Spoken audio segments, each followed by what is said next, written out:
I know the season probably wasn't fully what you expected, but how do you gauge how this year went and whether you guys make progress? Probably went about plane ride home from our last game. Delayed 2 hours and got here at like 9 in the morning. That was probably typical and summed up the year for us. I thought we started off well. I thought we had a real good start and solid. Some games we maybe just didn't quite have enough yet, like maybe the Boston game at home here and that. But I thought, going into Vegas and winning, going into Toronto and winning in overtime against Toronto here, I thought at the beginning of the year, with a little bit of a lesser experienced team than those teams, I thought that was a really good start. And then, obviously losing Taylor Hall really hurt, and then the flux of injuries that mounted up all kind of at the same time are cumulative. I don't think we just had enough, in our organization yet to sustain that. And then you got players playing in the wrong roles, and lots of maybe players coming up a little bit too early. And it's not an excuse; it's just what we had to deal with. And I think it got us off track a little bit, and we just didn't have enough to maintain that the way we started. I think at the end there was some signs of us kind of getting back to that. But to me, it wasn't a disappointing year overall. For me, I think I see a lot of growth with our young players, and then the play of Peter was incredible, I thought, all year for us. And then on top of that, you had Nick and Dickie doing a great job, coming in here new and then kind of emerging as leaders along with Seth and Murph that were here in the past, which I think it helped try and get us back onto respectability at the end. I think we had that really good spell with games with I think a win in Arizona and then a win here against them, and win against Anaheim, and a couple wins down the stretch against teams like Dallas. Were huge for us, and then a pretty solid win against Calgary too. So I think we can hold our heads high that we pushed hard to the end. But for me, I thought last year we had a lot of uphill swings with a little bit of a dip, and then uphill swings, where this year we had a little bit more of this. So to me, that consistency level, which I was looking for this year, was the most disappointing part. It seemed like the travel logistics were kind of a theme all year. Yeah, it was. Hopefully that's all out of the way, same as the injuries. And the wins and losses these last 2 years have probably been tough for you because you're competitive as a coach, right? When you talk to Kyle about really wanting to take that next step next year, how do you balance that there is still going to be some patience involved because there are a lot of prospects that aren't here, but really wanting to see a significant improvement in the team? Yeah, no, I think we talked a little bit through the year about the amount of young guys we had this year, and some of them we had to once we got into the injury part. But knowing that we want to try and surround some of these young guys with some good veterans, and obviously Taylor's coming back, so we know we have that. It depends on what's available and who wants to sign here. And I think it's a great place to play. There's some really good young pieces coming in. And, I think there's teams that we've played really well against that know that we try and play hard every night and respect that and aren't minding coming into more of a rebuild mold. But, I think we still have to have some patience. I approach every game like I'm going to win it. And, whether it's unrealistic or not, in my mind, I think we can win any night in this league, but can we do it every night is the question. Probably not right now with the way we ended, but that's where I want to get closer to next year. So how do we get there? I'm sure we're going to look at free agency and trying to get some good guys that can surround these guys and help them get to that next step and be a part of it at the same time. And I think Nick and Taylor Hall were at the short distance Taylor had at the beginning. I think they showed that they can be a big part of that. So that's really helpful, knowing that we have that going in next year. But I think we still have to add a little bit more. And I think management we've discussed it and they agreed and have told me that that's their plan. So it just depends what's out there and what can get done. So I think that's always a good plan, but you never know until you have that signed on the dotted line who you're going to have, and it depends also on other teams on who's available. Like there's teams going into the playoffs with a lot of high hopes, and there's always going to be teams that don't meet them, and then there's teams that blow up teams, change teams, traded for players that. Sometimes when they win, they sign them and keep them, and sometimes when they don't, they're free and available. So that just is going to see what that list is when we get to that in July. Would you like to have some of your? talked about. I'm sorry. Yep.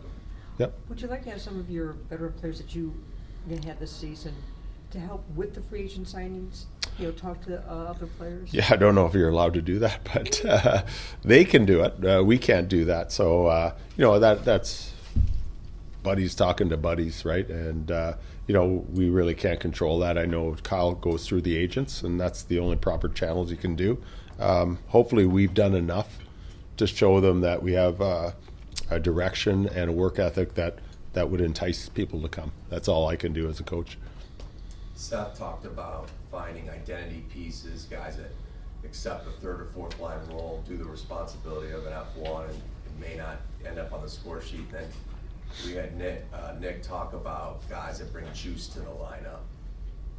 It seems like, like a Blackwell did that to you, but there wasn't enough of that. Is that the type of player you guys need to identify to as you look? Yeah, I think there's some of that, and I think there's some high-level skill too that you have to look at to surround guys like, Connor and Nazar coming in, guys that can play at a high level of skill, but guys that have some veteran repetition of that, like some seniority in that department that they can come in and help.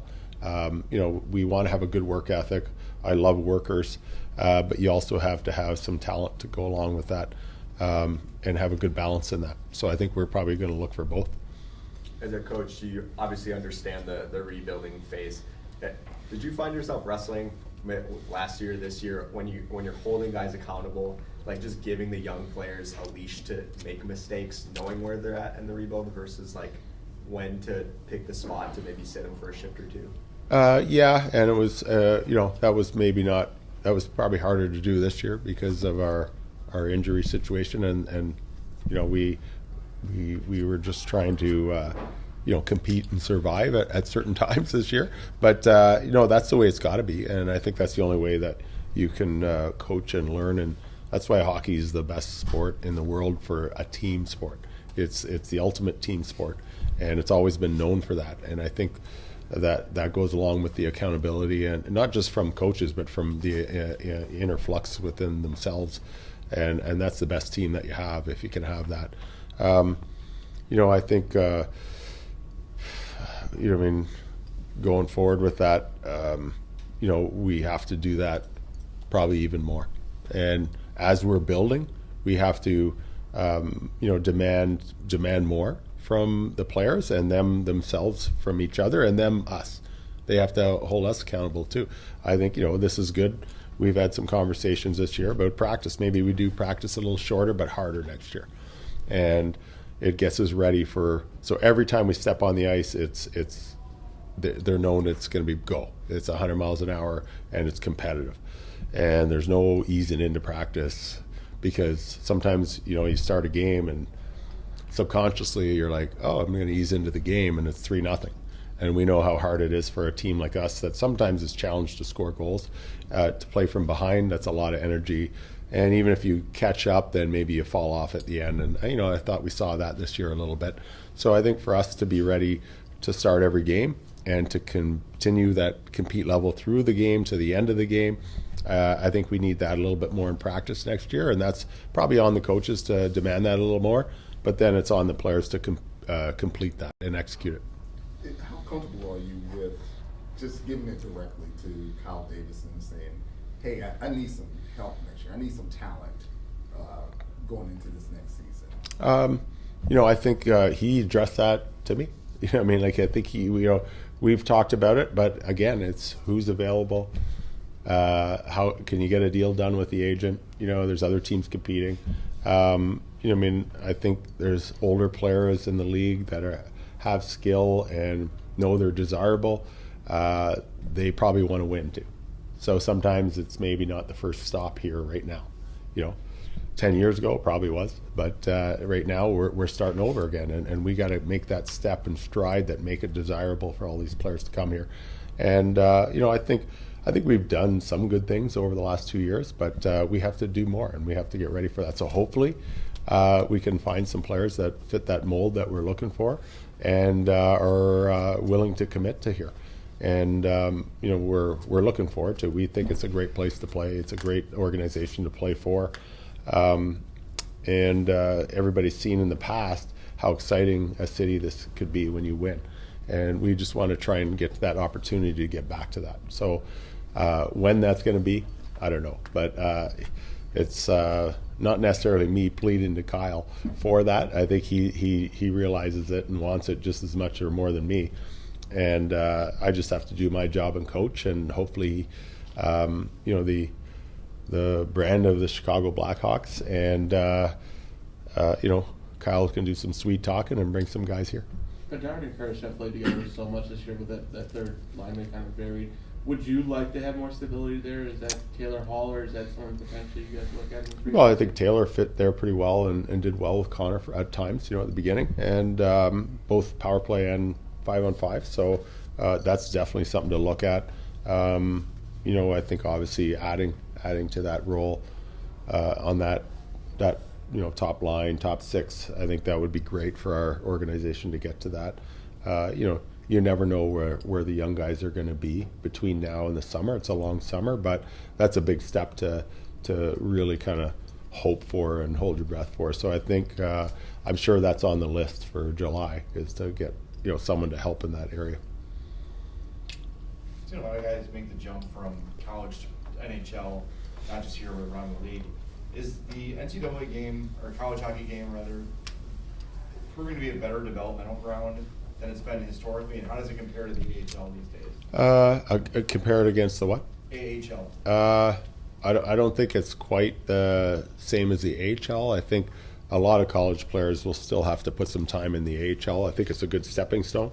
But definitely, I think the college hockey it's been going uphill for years, I think. And I think part of that has been the progression of the U.S. development program, the USHL. They've become stronger as well, and they feed into that quite a bit. The guys that we've seen when just this year alone, with just Frank at the end and Landon, they came in and played really well right out of college, and I think that's a real tribute to their organizations that they came from, or colleges that they came from. I don't think it's at the level of the American Hockey League. I think the Pro Hockey League, like some guys coming out of college or junior, that's probably a real eye opener. When they go to the American League, they think it's going to be, an easier league. It's a hard league, and they have more of a schedule like ours as well. And I think when you look at, we saw the guys come out and play a couple weeks at the end of the year, or Frank a week, but going from 30-some games to 80-some games, and then you add exhibition and hopefully playoffs, that's over 100-some games. That's way more than double. There's a big difference. So I think junior play about 70 games, and then you go to the AHL, which you're playing close to 80, 82. I think they're 78 or whatever they are now. And the same type of travel schedule. I think that's the closest thing you'll ever get. And you're getting guys that are older. And then you get some older veteran guys from the NHL that are the captains down there that can really help those guys. So there's, to me, that's probably the top developmental league that there is the American Hockey League. But college and junior, every year it seems like they're coming out more skilled and bigger. Like look at Vlasic and guys like that coming out like they're huge.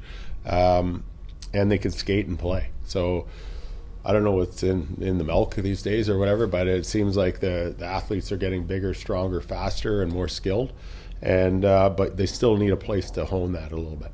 Vlasic said the big turning point for him was that game in Toronto, the first road trip, where he felt like, okay, I'm a pretty good player. Did you see that too, where his confidence after that game versus where he was at? Yeah, I don't know if I can pinpoint it like he can. The players know themselves the best, but I pretty much noticed it all year. It was incredible from day one. I thought what he accomplished this year, and being in a top pairing role with Seth, I think they really kind of complement each other well, and with their range, with their reach, I think they really defended well. But both of them at times can get up the ice and add into the offense. I know Vlassi was a little frustrated; he probably didn't get more finish on his offense, but that'll come. I thought he started shooting the puck better at the end of the year, and he's going to get one of those shorthanded breakaways one of these times. But I think with the composure that he played with, and the just the skating ability laterally, and he just stole pucks all over the place and turned them into line rushes for. It was incredible to see, and he's just 22. As he right now, he's just going to start to fill out because he's so long and rangy. If he keeps that, skating and lateral skating ability and mobility, and puts on another 10, 15 pounds of solid muscle and strength, he's going to be a hard man to play against for sure. What was your biggest takeaway from coaching Bedard all year? I think he's pretty calm, quiet, and monotone, but inner competitive. He's inner competitive. And we talked about it in his exit meeting sometimes, and it was the same as Seth, same as everybody. As good as you are, as skilled as you are, sometimes you're trying to do too much on your own. It's all good intention because you're frustrated the team can't score. We want to do something extra here. Sometimes it just puts you and the team in a tough spot and makes it worse. I think just doing what's in your wheelhouse, which he's obviously an offensive guy, but knowing the game, and I think he took strides this year at times to understand the game. And I mentioned it a few times, like dumping the puck in and from the neutral zone when we have a 1-goal lead in the third period and getting a good change. I think he grew in that area where he didn't have to in junior. So I think he was firstly exposed to it this year. And even in the World Juniors, I think they were such a good team, and he had such a good tournament that he wasn't in those situations where this year, he learned probably a lot away from the puck or without the puck this year than he probably ever has. So that's something that I think he'll take away from this year, and that's what we kind of take away from that with him. And then understanding maybe the situation, trying to do a little too much at the wrong time is maybe not helpful in this league. And cut your loss short and get off the ice. Do what you can, get off the ice, get your rest, and go back out and try and do it again. And if you can do that all game long, I think that's more important to help the team than it is to stay out a little extra and do something a little extra by yourself when no one else knows what's going on, and putting yourself in a little bit of a hot water out on the ice or your team. So I think he's starting to understand that as well.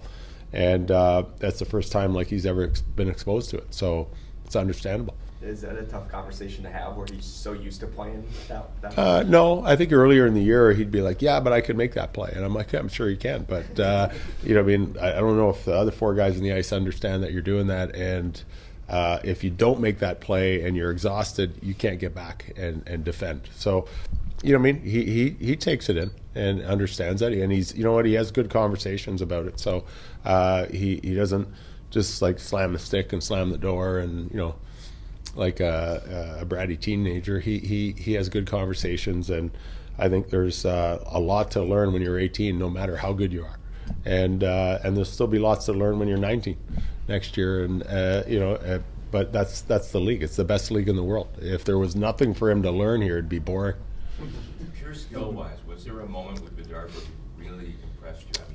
I think that game in Tampa was very impressive, and I think that's the style of game that we want him to play. He was aggressive on the forecheck, aggressive on the back check, stole pucks, made things happen, had 2 goals in the game, probably first star if I can remember, and impressive. And then go out and do it the next night again against Florida.